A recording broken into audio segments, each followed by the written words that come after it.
Do you know what employers want, what they're looking for, what they consider the top talents and skills for the workers that they're hiring today, that they're planning on taking them into the new decade with? Do you know what your specific strengths are? Do you know what you own in terms of talents and strengths and skills that are so much a part of you that they go with you into every situation you find yourself in? Most importantly, do you know how those things that the employers want and those things that you know you have intersect? Intersectionality is a really big buzzword in today's world. We hear it a lot. What does it really mean? Intersectionality, the way I'm using it this morning, is the place where people, their skills, their talents, their ideas intersect or meet with the systems and the processes that employers have in order to be able to produce their goods and services. And in that place where those things meet, you're going to ignite action. And action is what we need to be talking about. Intersectionality, that birthplace of action, is also the place you need to find yourself if you want to achieve success. So when you and your strengths, talents, skills intersect with companies and their needs and their systems, that's when you're going to get hired and you're going to start your dream job. Hi, I'm Cynthia Wade, and I'm the founder of do-over.me. And we're here this morning to share with you 5 trends that are happening today that are affecting what's happening in the world of work tomorrow. We want to prepare you today for what you're going to need at work tomorrow. So let's tick them off. The first, and we're going to come back and talk about all of these a little bit individually, but the first is new behaviors. The second is technology. Duh, that makes sense. The third is the multi-generations in the workforce. The fourth is mobility, one of my favorites. And the fifth is globalization. So let's go back and break those down a little bit more. New behaviors. Think about all of the things that are happening in the world today. There's COVID. There's the racial unrest. There's the incredibly tenuous political climate. There's the equally tenuous economic climate, excuse me. And there's an absolute need for all of us that's come out of all of those things to find lives, that are authentic and meaningful. That's a real need for people these days, more so than it has ever been in the past. We need to make sure that we're taking into account how people and companies, because companies are run by people, are changing their behaviors because of all of the different things that are happening in the world today and how that's affecting what's happening in work. So human behavior, is a really important piece of what's happening now, how it's changing, and how it's going to affect the future. The second thing, as I said, duh, is technology. Oh my gosh. Can you believe phones, the cloud, Zoom, all kinds of platforms that are becoming available that allow us to connect and collaborate online, even though we're hundreds of thousands of miles away from each other? It's happening so fast that we can hardly keep up with it. And if you're a coder and can put together the codes that you need in order to come up with these new systems, boy, oh boy, the world is your oyster right now because you can take that technology and deliver it because everybody's looking for those things. How are we going to connect with each other? What's the next thing that the smartphone is going to allow us to do? How are we going to be able to collaborate even though we're miles away? That is just like a booming field. And like I said, it's happening so fast. The other thing that's interesting that a lot of people don't know about is all the behind the scenes analytical engines that are available that help us understand who we are and what we bring to the table. And there are algorithms and eyes in the sky that are paying attention to that when we let it. Big issue of privacy here, but they exist, and sometimes we're acknowledging them and sometimes they're happening behind the scenes. But what those systems are designed to do is learn about us by what we do and what we say. And so one of the things that we talk about at do-over.me is the understanding of who you are. Don't let it come from an eye in the sky.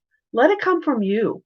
And that time that you spend in self reflection and understanding who you are allows you to engage not only with other people more successfully, but also with the technology. The third thing that we mentioned was the multi generations in the workplace.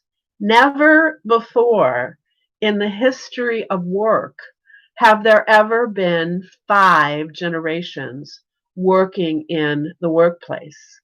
So, for the benefit of those of you who haven't heard this, or for those of you who just need a little bit of a reminder, here's the 5 generations. Number one, traditionalists, which are people that were born before 1946, they're getting to be a smaller and smaller part of the workforce, but they're still there. And so we still have to acknowledge that and pay attention to how we have to adjust for what they bring to the workplace. The second is the baby boomers, which are still, I think, with the exception of the millennials, the largest generation that we have in the workplace. And those are people that were born between 1946 and 1964. Many of those people are working because they have to. They're not retiring and going into their dreams of retirement and the golf course and embroidery and travel and whatever. They're working because they have to. They're also working because they're staying healthier and healthier and they feel like they can contribute something. So that's a huge portion of the population that we need to deal with. And then there's Gen X, which is 1965 to 1976. And then there's the millennials who are fighting with the boomers for the largest percentage of people in the workplace. It's a constantly fluid dynamic. And those millennials are the people that were born between 1977 and 1997. And then the newest generation is Generation Z, which were born anytime after 1997. So what you're realizing is with those 5 generations, there's 5 different ways of interacting with each other and with the workplace in general that we as future employees and employers have to be paying attention to. It's a really important part of the dialogue that we're seeing now around diversity, inclusion, and equity. When we talk about those things, we're not only talking about differences in gender, in sexual orientation, in ethnicity, in religiosity, in morality, in education. We're also just talking about the basic differences of people's ages and how that brings a different perspective into the workforce. The fourth thing, and as I said, this is one of the ones that is one of my favorites, is mobility. Now, mobility is a behavior, but it's an important enough behavior that it gets its own number when we're ticking off the 5 top trends. Why? Because mobility is hugely changing what happens to each of us, whether we're sitting in the perspective of an employee looking for a job or an employer who's trying to hire somebody. We all want to be able to be mobile and be where we want to be and do what we want to do when we want to do it. We all have this bit of technology that I talked about earlier, the smartphones. Yeah, there are portions of the population, especially in third world countries, that don't have as much access as we do here. Even in the United States, there are certain situations in which people do not have access to smartphones. But that too is changing constantly, and more people have access to the technology that gives them not only that smartphone, but that ability to connect with the internet, which means we can work from anywhere. And we want to be able to work from anywhere. We don't necessarily want to be able to go into an office anymore. We want to be able to work from our homes. We want to be able to work from our summer residences or our winter residences. We want to be able to provide and contribute from wherever it is that we chose to be in the world at that moment in time. Because another part of this is that we want our value, C equal paycheck, to be recognized not by the hours that we put in, but by our productivity, our contribution, and our impact. And we want to be able to give those things from anywhere in the world. Yeah, the world, not just the United States, the world. And we want to be able to do that not because you're measuring how many hours we're punching into a clock, although there are some jobs that are still going to need to have that. Generally speaking, we want to be able to be recognized for what I said, the production, the contribution, and the impact. The fifth thing that we want to talk about in terms of the trends is the globalization. And this started with the internet and all things that go along with that. And it has made the world a smaller and smaller place.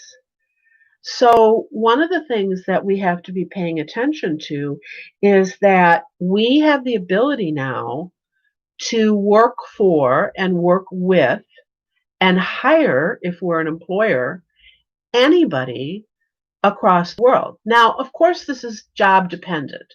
You know, we talked on Tuesday, I think it was, about living and working in the world of COVID and getting a job right here, right now.